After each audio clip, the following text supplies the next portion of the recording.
저희가 그래서 은퇴 후 유용한 자격증 양대 산맥을 한번 확인해 봤습니다. 첫 번째 자격증, 요양보호사입니다. 예. 요양보호사 어떤 거죠? 뭐 쉽게 생각해 보시면 이제 고령화 사회가 되면 이렇게 요양원이라든가 요즘 다녀보시면 아시겠지만 각 동네마다 요양원이 없는 곳이 없어요. 예. 굉장히 늘었습니다, 최근에. 또 하나는 뭐 나오시지 않지만 댁에서 이렇게 누워 계신 분들이 많이 계시지 않습니까? 긴 병환으로 인해 가지고 이런 분들을 말 그대로 요양해 주시는 분들을 얘기를 하는 거예요. 이런 것도 어떤 훈련을 받아야 되거든요. 예. 뭐 예를 들면 우리가 자격증을 따려고 그러면 뭐 자격을 보게 되면 일단 나이나 성별이나 학력 같은 건 중요하지 않겠죠. 사실 딱 생각해도. 예. 왜냐하면 아픈 분들을 간호하는 거다 보니까. 그렇지만 기본적인 지식은 쌓아야 됩니다. 그래서 뭐 이론 강의 한 180시간 받으셔야 되고 현장 실습 80시간 정도. 그다음에 서비스는 보통 신체 활동 서비스, 목욕이라든가 용변 이런 것들, 그다음에 일상생활에서 이제 취사나 세탁 이런 것들을 이제 도와주시는 분들을 요양보호사라고 할 수가 있습니다. 근데 지금 자격증을 따는데 이런 조항들이 있는데 그래도 어르신들 뭐 조금만 했으면 이거 어렵지 않게 딸 수 있다는 얘기를 들었거든요. 일단 요양보호사가 가지고 있는 자격증의 특징 중에 하나가 뭐냐, 묻지도 따지지도 않고 받을 수 있는 묻지도 따지지도 않는다. 네. 왜냐하면 뭐 나이나 성별, 학력 아무것도 묻지 않고 충분히 내가 그 시간에 가서 강의 듣고 현장 실습을 하기만 하면 그게 남녀노소 빈부귀천 가리지 않고 딸 수 있는 자격이고요.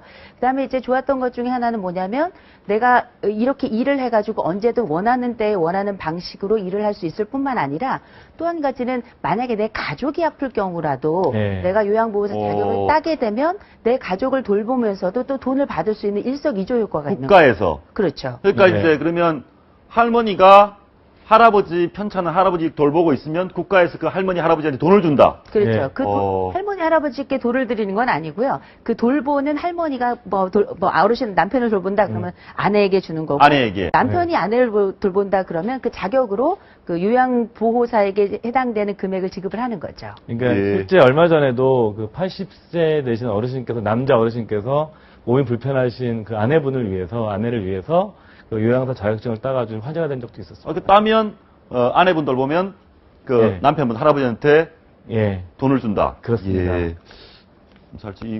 제일 궁금한 건 얼마 받습니까? 그 보통 65세 이상이시고 기준을 봤을 때 65세 이상이신 분을 돌보시고 하루에 90분, 한 달에 약 45시간 정도 하시게 되면 시간 단위 환산하시게 되면 11,600원입니다. 그러니까 한 달에 약 52만 8천 원 정도 되는 거고요. 아니 근데 하루 1시간 돌보는데도 25만 원. 그건 돈 아닌데요? 65세 미만인 경우에요. 네. 65세 이상인 경우에는 금액이 좀 더 많아지죠. 근데 하루 1시간 반은 충분히 돌볼 수 있는 거 아닙니까? 충분히 돌볼 수 있고요. 예. 보통은 우리가 이제 이렇게만 생각하시는데 요양보호사들이 하루에 나가서 보통 돌봄 그 요양보호 서비스를 하는 경우는 보통 4시간 정도를 하시거든요. 이렇게 4시간 정도를 하시게 되면 금액은 이거보다 훨씬 올라가겠죠. 그래서 요양보호사 역할만 하시는 것만으로도 사실은 최저 생계에는 보장이 될 수 있다. 이렇게 얘기를 할 수 있을 만큼 그만큼 어느 정도의 비용 지원은 되는 거죠. 가족을 돌보면 훨씬 이 시간을 채우기가 좋을 거 아닙니까? 그리고 내 집이잖아요. 내 집에서 내 가족을 돌보고 내가 충분히 익힌 그 기술과 여러 가지 방법을 통해 가지고 충분히 케어를 하면서도 동시에 국가로부터 내가 돈을 지급을 하는 것이 아니라 지원을 받는 것과 마찬가지이기 때문에 굉장히 가족 입장에서도 좋고 또 환자 입장으로서 굉장히 편안하겠죠. 예. 실제로 이런 것 자체가 더 활성화되는 이유 중에 하나가 많은 분들이 노년에 내가 병이 있을 때 어디서 보호를 받고 싶느냐 했을 때 1번이 집입니다. 요양원이나 병원이 아니거든요. 예, 알겠습니다. 사실은 이제 뭐 가족분이 한 분이 편찮으시면 나머지 한 분이 돈 벌 수가 없지 않습니까? 꼼짝달싹 못하죠.